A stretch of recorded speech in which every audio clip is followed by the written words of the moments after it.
thing that kind of getting back to the original topic that I wanted to talk to you about is aid and attendance, and specifically VA Form 212680. And the reason I want to talk to you about it is frankly because so many of you have asked me to talk about it. I get these comments, and like I said, there's thousands of them, comments, emails, and so what I'm looking is for common themes. And this one kept coming up more and more and more and more. And so I decided to do something to talk about it. So VA Form 212680, I'm going to show it to you. It's going to be backwards again because of this backwards facing video. But this is the form right here, and it's titled The Examination for Housebound Status or Permanent Need for Regular Aid and Attendance. And this form is a very specific use, and it's a very critical use. So let's talk about it. What do you use VA Form 21-2680 for? Generally, if you are applying for aid and attendance, either as part of a supplement to a non-service connected pension or part of special monthly compensation as part of your service connected disability comp, you're not going to make the request on this form, but you're going to support your request using VA Form 21-2680. So this is a form, it's an examination form, it's a medical exam form that's used to determine or assess if a veteran or a survivor or a dependent is housebound or in need of regular aid and attendance. It documents the level of care that a veteran or a veteran's dependent requires, and it has to be signed by a doctor. So you're going to take it to your doctor, and you're going to have them fill it out for you. And I think there's something like 35 or 30, yeah, there's countless signature blocks, there's 36 blocks, but in any event, most of the questions there, most of the substance of the questions have to do with determining whether or not a veteran or a dependent is housebound or in regular need of aid and attendance. So there's two different types of claims where you're going to use this. So the first one is the non-service connected pension. The second one is your VA disability compensation. And the difference between those two is a veteran, and there's a lot of eligibility requirements, but the basic one is disability compensation is for veterans who have an injury, disease, disability that's related to something that happened in service, or frankly, just because it originated in service.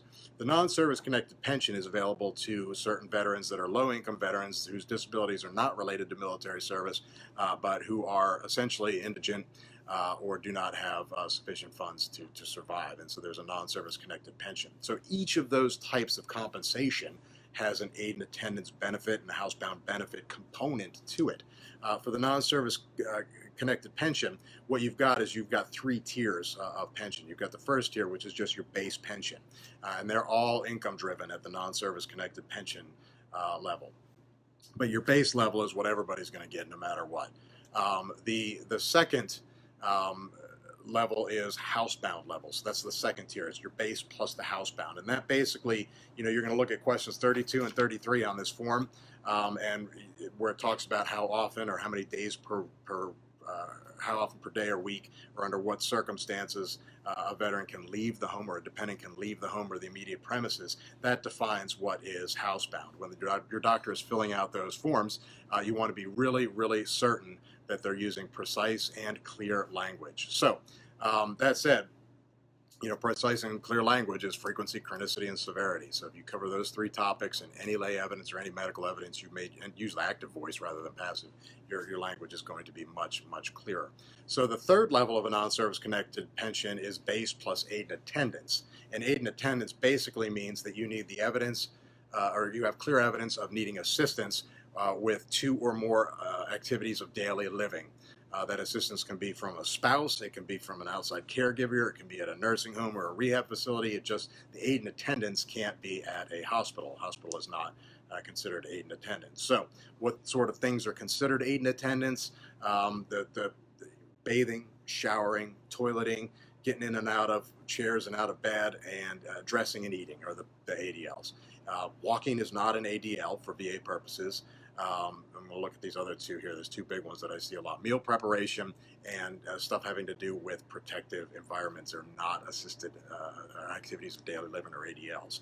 So if you have two or more areas or ADLs where you need regular aid and attendance from somebody else, then you're going to likely qualify for that if you use VA Form 212680 to make or to get your doctor to note what's going on in that respect. So the other way is that you're going to be eligible for aid and attendance or housebound is through special monthly compensation, and this is available to veterans who are 100% disabled due to something that happened in service. And if that particular 100% service-connected vet needs assistance with 2 or more activities of daily living, then they're going to qualify for aid and attendance. And SMCL is one of the base levels of special monthly compensation. There's other ways that you can get SMCL. I've forgotten the exact amount. It's 100 or a couple hundred. I've forgotten the exact amount. I don't want to say without knowing off the top of my head. But SMCL is a base level. It's eligible. A veteran can get it if they are 100% and housebound, 100% needing aid and attendance, 100%, and then there's some combinations of loss of use of feet or hands, vision, and so on. You can only get one bump to your 100% rating for SMCL. You can get, there's these other ratings, L half and full steps up if you have other situations. This is not about special monthly comp, and that gets really confusing. But just know that if you have a 100% disability rating and you need regular aid and attendance from somebody, in other words, 2 or more activities of daily living, or if you're housebound, then you're going to be eligible for that SMCL. So you're going to use this VA Form 21-2680 to document it. And so some of the key questions on this form are questions 10, 23, 32, and 33. You want to make sure that your doctor answers those questions and answers those questions as clearly and as succinctly as possible. Do you need supporting documentation with this form? No, you need to submit nothing else with this form. But that said, it never hurts to have additional medical or lay evidence to support something like this. Because remember, this is not a claims form. This is an examination form from a doctor.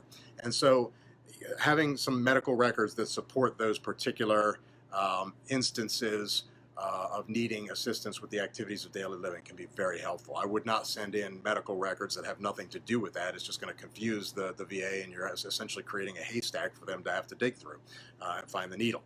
So you also might want to include lay evidence. So if you want to go to those caretakers and use lay evidence, when we get a blog post up on this here, I'm thinking it'll be next week. We're going to get a blog post up there, and I've got a questionnaire or worksheet that we're going to provide that a caregiver can use for documenting the support that they provide a veteran or veteran's dependent or spouse when it comes to providing support for activities of daily living or ADL. So lay evidence will support. Be very careful with lay evidence in support of an aid and attendance request. If you do it correctly, it can be very powerful. If you don't do it correctly, if you do it kind of slipshod, or if you're not real precise in your jargon, or if you go too far beyond the ADLs that you need to show or the housebound criteria they need to demonstrate, the VA often can and does use veterans' lay evidence to deny aid and attendance if it's not done correctly. So make sure it's done correctly. If you're not sure, it's better to let it go as long as you've got a clear statement in there. Be that as it may. So that's what I know about VA Form 21-2680. Obviously, there's a whole lot more of peripheral issues with that. Special monthly compensation, SMCL, SMCL and a half, SMCM, all these different levels. There's the non-service connected pension. There's aid and attendance. There's housebound. You know, there's what we talk about. There's pension poachers out there, and you got to be careful of the pension poachers. These are folks, and we're not going to talk about it here because it doesn't have anything to do with the form. But we've got posts online that talk about pension poaching. You got to be really careful. There's some bad apples out there, and the VA's after them. Thank God. Finally, after 11 years of knocking on their door, they're going after pension poachers. Now, if they would just listen to me and start going after some of the fiduciaries, we'd be all set.